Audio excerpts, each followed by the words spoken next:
નમસ્કાર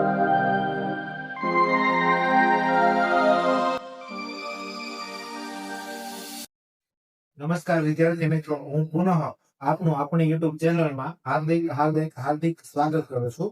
આજે આપણે ધોરણ 10 એમાં સ્વાધ્યાય 1.2 એમાં પ્રશ્ન નંબર 2 છે જોવાનો છે, તો અંત સુધી જોજો. હવે અહીંયા પ્રશ્ન 2, સાબિત કરો કે 3 + 2 વર્ગમૂળમાં 5 અસમય છે. તો પેલા આપણે આ સંખ્યા છે જે આપેલી છે આપણે સમય ધારશું અને ધારી પછી આગળ વધશું. તો જો પેલા તો આપણને આ સંખ્યા આપી છે એને આપણે સમય ધારશું. ધારો કે 3 + 2 વર્ગમૂળમાં 5 એવી છે, તો તે સમય સંખ્યા છે. અહીંયા આ ચેપ્ટરમાં તમારે MCQ છે એ વધારે પૂછાશે, સાબિત કરવાના ઓછા પૂછાશે. બરોબર, તો 3 + 2 વર્ગમૂળમાં 5 એ અસમય સંખ્યા છે. શા માટે અસમય છે એ આપણે જોઈએ. તો પેલા બે સંખ્યા છે આપણે લેશું a અને b, જે છે વિભાજ્ય હોય. તો a અને b એ બે એવી સંખ્યા છે, તો તે પરસ્પર અવિભાજ્ય સંખ્યા છે.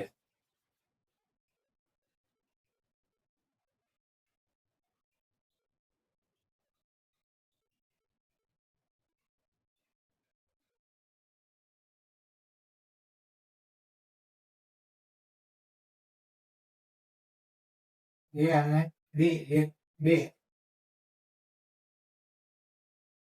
અવિભાજ્ય સંખ્યા છે, આપણે ધારવાનું છે. બરોબર, તો અવિભાજ્ય સંખ્યા થાય છે, તો આને આપણે લખવાનું હોય કઈ રીતના, તો કે 3 + 2 વર્ગમૂળમાં 5 બરાબર a / b.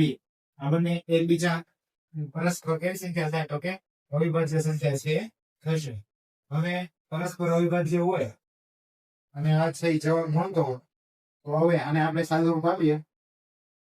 તો આ 3 છે આપણે કરતા છીએ વર્ગમૂળમાં 5 ને બનાવવાનું છે, કારણ કે વર્ગમૂળમાં 5 છે એ કેવી સંખ્યા છે, તો કે અસમય સંખ્યા થાય. બરોબર, એ આપણને ખબર છે. જ્યારે અવિભાજ્ય સંખ્યા વર્ગમૂળમાં આપી હોય તો એ અસમય સંખ્યા છે એ થાય, એ આપણને ખબર હોવી જોઈએ. તો અહીંયા વર્ગમૂળમાં 5 અને કરતા બનાવવો છે, તો આ 3 છે એ ક્યાં જશે, તો કે બરાબરની જમણી બાજુ જશે. અહીંયા વધશે 2 વર્ગમૂળમાં 5 બરાબર a / b - 3. આવી રીતના છે લખાય. હવે આનું સાદુરૂપ પેલા આપણે આપી દઈએ, પછી 2 ને છે આપણે જમણી બાજુ લઈ જશું. 2 વર્ગમૂળમાં 5 એમ બરાબર a આ b છે એ 3 સાથે ગુણાશે -3b, એ એમાંથી બાદ થશે. બરોબર, અહીંયા જે નિશાની હોય એ અહીંયા આવે, તો a - 3b છેદમાં જે આપણે રસા લીધો હોય, બરોબર, b છે અહીંયા ગુણ્યો, એ આપણે રસા લીધો પેલા, તો a - 3b છેદમાં b છે એ આવે. હવે આ 2 છે એને આપણે ક્યાં લઈ જશું, તો કે છેદમાં છે લઈ જશું. તો વર્ગમૂળમાં 5 બરાબર a - 3b છેદમાં 2b. આ 2 છે આપણે અહીંયા ગુણાકારમાં હતા વર્ગમૂળમાં 5 પાસે, આ બાજુ આવે બરાબરની જમણી બાજુ. બરોબર, કોઈ ભાગાકારમાં છે આવશે. તો અહીંયા આપણે છે લખી શકીએ શું, તો કે a - 3b / 2b એ કેવી સંખ્યા છે, પૂર્ણાંક સંખ્યા છે. a અને b એ પૂર્ણાંક સંખ્યા છે. પૂર્ણાંક સંખ્યા હોય એટલે શૂન્ય, ધન અને ઋણ સંખ્યાઓ છે એમાં આવી જાય. બરોબર, પરંતુ b છે આપણે શૂન્ય ન લઈ શકીએ. તો a અને b છે પૂર્ણાંક સંખ્યા છે, તેથી a - આ જે ઉપર છે એ 3b / 2b કેવી સંખ્યા મળે, પરંતુ આપણે શું કહીશું, તો કે અહીંયા સમય સંખ્યા છે એ મળે. બરોબર, a / b જેવું સ્વરૂપ છે એ મળશે, જે સમય સંખ્યા છે.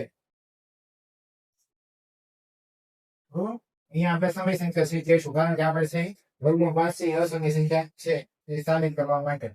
તો આપણને a - 3b / 2b છે એ સમય સંખ્યા મળે છે, પરંતુ અહીંયા વર્ગમૂળ 5 બરાબર છે. બરોબર, જે આપણે આ લખ્યું છે એ સમય સંખ્યા થાય.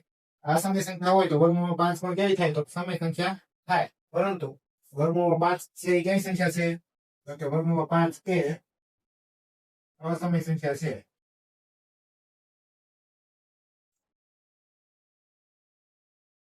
વર્ગમૂળ 5 અસમય સંખ્યા હોય તો આ સમય સંખ્યા હોઈ શકે નહીં. એટલા માટે આપણે જે ધાર્યું હતું, બરોબર, 3 + 2 વર્ગમૂળ 5 સમય સંખ્યા છે એ ખોટું પડે, એટલે કે આપણી ધારણા છે એ ખોટી પડે. તેથી આપણી ધારણા અને ખોટી પડે. શું થાય હતું? 3 વત્તા 2 વર્ગનો 5 સમય છે. એ સમય સંખ્યા નથી. શું છે? તો કે અસમય સંખ્યા છે. બરોબર? તો 3 વત્તા 2 વર્ગમૂળમાં 5 એ અસમય સંખ્યા છે. હા, હવે જો એટલે બરોબર. એના આપણે શું કર્યું? તો કે બે સંખ્યાઓ લીધી જે પરસ્પર કેવી છે? તો કે અવિભાજ્ય સંખ્યા છે. તો એને આપણે a upon b સ્વરૂપમાં છે લખીએ. પછી છે આપણે સાદુરૂપ આપ્યું. આપણે વર્ગમાં 5 છે કરતા બનાવવાના હતા. તો 3 છે આપણે જમણી બાજુ લઈ ગયા એટલે કે -3 કર્યા. પછી 2 છે એ આપણે અહીંયા સાદુરૂપ આપ્યું હતું. પછી 2 છે આપણે જમણી બાજુ લઈ ગયા એટલે ભાગ કરવા લઈ ગયા. હવે વર્ગમાં 5 ઈ આપણને ખબર છે કે કેવી છે? તો અસમય સંખ્યા છે. તો આપણી ધારણા છે અહીંયા ખોટી પડી કે આ સંખ્યા છે સમય છે. તો એ સમય સંખ્યા છે નહીં. એ કેવી છે? તો કે અસમય સંખ્યા છે. બરોબર? અહીંયા આપણે બરાબર આવ્યો એટલે આપણે કહી શકીએ કે આ સંખ્યા છે કેવી છે? તો કે અસમય સંખ્યા છે. વર્ગમાં 5 અસમય હોય તો આ જે સંખ્યા જે મળે બરોબર, આ જે પૂરી સંખ્યા મળે એ કેવી મળે? તો કે અસમય સંખ્યા મળે. એટલે આપણે કીધું કે આપણી ધારણા છે એ ખોટી છે. આપણે આ જે સમય સંખ્યા ધારી તો એ ખોટું છે. બરોબર? અહીંયા આપણે ધાર્યું હતું એ કેવું બને? ખોટું બને. એટલે કે 3 વત્તા 2 વર્ગમૂળ 5 એ કેવું થાય? તો કે સમય સંખ્યા થાય. સોરી, અસમય સંખ્યા થાય. તો આ વિડીયો છે તમને કેવો લાગ્યો એ કોમેન્ટ કરી અને જણાવજો. મળીએ આપણે નેક્સ્ટ વિડીયોમાં. અસ્તુ. જય હિન્દ, જય ભારત.